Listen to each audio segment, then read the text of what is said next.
Nomenclature. Voici les formules semi-développées de 3 molécules organiques oxygénées. Vers le milieu du XIXe siècle, les chimistes ont établi des règles pour les nommer. Voici les noms alors obtenus. Ces noms peuvent très souvent se décomposer en 3 parties. Un préfixe, une racine et un suffixe. Mais avant de s'intéresser à la nomenclature de ces molécules, commençons par étudier la nomenclature des alcanes linéaires. Les alcanes sont des composés uniquement constitués d'atomes de carbone et d'hydrogène et contenant uniquement des liaisons simples. L'alcane possédant un seul atome de carbone est appelé méthane, celui qui en possède 2 est appelé éthane, celui qui en possède 3 est appelé propane, etc. La nomenclature des alcanes linéaires constitue la base de la nomenclature en chimie organique. Un groupe alkyle est un alcane auquel on a supprimé un atome d'hydrogène. Ces groupes sont très souvent rencontrés en nomenclature. Le nom d'un groupe alkyle est le même que celui de l'alcane correspondant auquel on a remplacé la terminaison -ane par la terminaison -yle. Par exemple, le méthyle dérive du méthane, l'éthyle de l'éthane, etc. Une fois ces quelques généralités données, intéressons-nous cette fois à la nomenclature d'une première catégorie de composés oxygénés, les alcools. Commençons par nommer l'alcool, dont voici la formule semi-développée. Nous allons pour cela procéder en 5 étapes, et nous verrons que la méthode sera généralisable. Étape 1. Rechercher la chaîne principale. Il s'agit de la chaîne carbonée la plus longue. La plus longue chaîne carbonée de cette molécule contient 6 atomes de carbone. Attention, la chaîne principale n'est pas forcément une chaîne carbonée horizontale. Par exemple, dans cette formule, la chaîne principale contient un angle droit. Étape 2. Déterminer la racine du nom. Elle est donnée par le nombre d'atomes de carbone de la chaîne principale. Il s'agit du nom de l'alcane linéaire correspondant auquel on a enlevé le E final, ici hexane, pour 6 atomes de carbone. Étape 3. Repérer et nommer les groupes alkyles. On repère sur cette formule 2 groupes méthyle et un groupe éthyle. Étape 4. Numéroter la chaîne principale. Parmi les 2 sens de numérotation possibles, il faut choisir celui pour lequel l'atome de carbone portant le groupement hydroxyle a le plus petit numéro.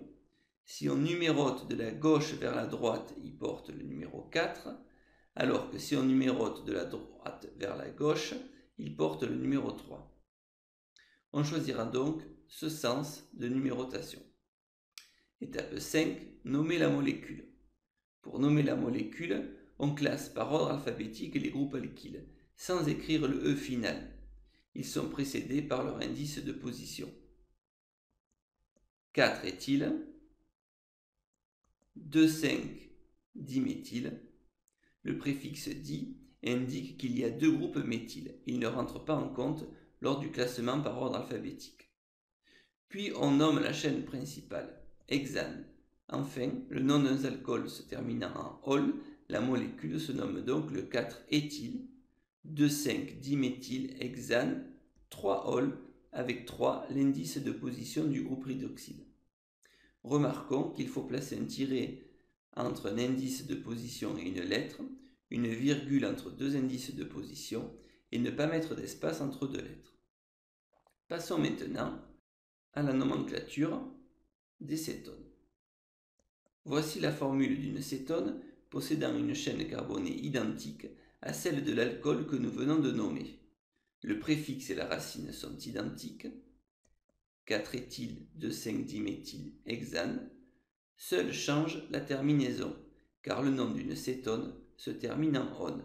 Cette cétone se nomme donc la 4-éthyle, 2,5-diméthyle-hexane, 3-one. Pour nommer un aldéhyde, suivons la même méthode. La chaîne principale de cet aldéhyde contient 4 atomes de carbone, la racine du nom est donc butane. Elle est numérotée de la droite vers la gauche afin que l'atome de carbone du groupe carbonyle porte le numéro 1. On repère ensuite un groupe méthyle en position 3. Le préfixe du nom est donc 3-méthyle. Le nom d'un aldéhyde se termine en -al. Cet aldéhyde se nomme donc le 3-méthylbutanal. Remarquons qu'on ne précise pas l'indice de position du groupe carbonyle, car dans le cas d'un aldéhyde, ce dernier est toujours en bout de chaîne, donc toujours en position 1. Nommons maintenant un acide carboxylique. L'acide carboxylique dont voici la formule possède la même racine et le même préfixe que l'aldéhyde précédent, 3-méthylbutane. Le nom d'un acide carboxylique commence toujours par acide et se termine toujours par oïque. Cet acide s'appelle donc l'acide 3-méthylbutanoïque.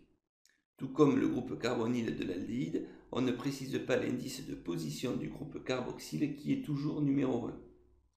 Retenons donc que le nom d'un composé organique oxygéné est composé d'une racine qui dépend du nombre d'atomes de carbone de la chaîne principale, méthane pour 1, éthane pour 2, etc., d'un préfixe qui renseigne sur le nombre et la position des groupes alkyles. Il ne faudra pas oublier de préciser l'indice de position de ces groupes ainsi que leur nombre avec les préfixes di, tri, etc.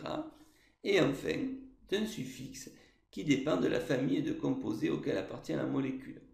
Ol pour les alcools, al pour les aldéhydes, on pour les cétones et acide oïque pour les acides carboxyliques.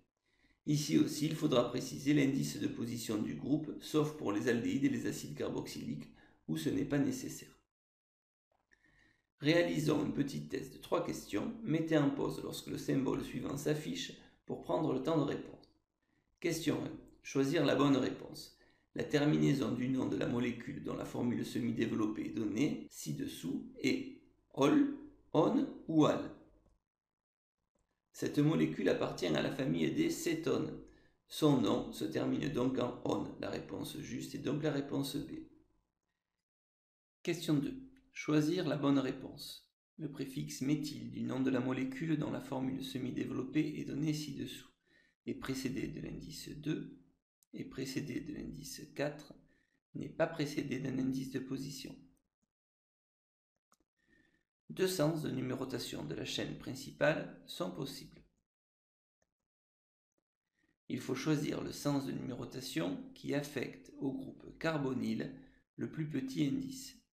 Nous allons donc numéroter cette dernière de la droite vers la gauche.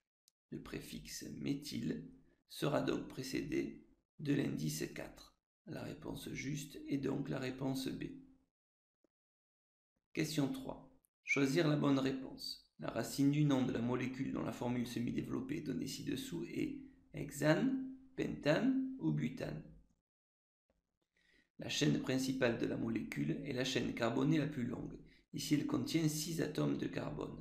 La racine du nom de cette molécule est donc hexane. La réponse juste est donc la réponse A.